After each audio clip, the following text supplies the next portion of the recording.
మెదక్ జిల్లా రామాయంపేట మండలం Komatipalli model school విద్యార్థులకు NSEQF ఆధ్వర్యంలో తెలంగాణ మోడల్ స్కూల్ కోమటిపల్లి విద్యార్థులకు వొకేషనల్ కోర్స్ రిటైల్ ఫీల్డ్లో భాగంగా అవగాహన కల్పించడానికి ట్రిప్పుకు రావడం జరిగిందని వారు తెలిపారు. విద్యార్థులు తరగతిలోనే కాకుండా ప్రాక్టికల్గా వొకేషనల్ రిటైల్ కోర్సు నేర్చుకోవచ్చన్నారు. దాని ద్వారా కోర్సులో విద్యార్థులకు సర్టిఫికెట్లు ఉచితంగా ఇవ్వడం జరుగుతుందన్నారు. దీని ద్వారా సొంతంగా షాప్స్ కూడా పెట్టుకోవచ్చని, అలాగే హైదరాబాద్ లాంటి పట్టణాలలో పెద్ద పెద్ద షోరూంలలో సెల్ఫ్ ఎంప్లాయ్మెంట్ ద్వారా వారికి ఉద్యోగ అవకాశాలు కల్పించబడతాయని పేర్కొన్నారు.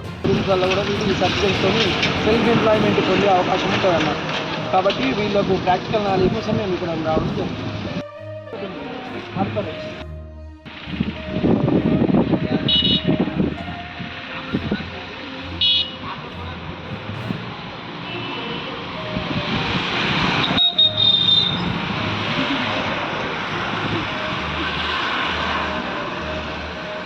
నవ్వైదు కూడా వస్తాయి ఇలా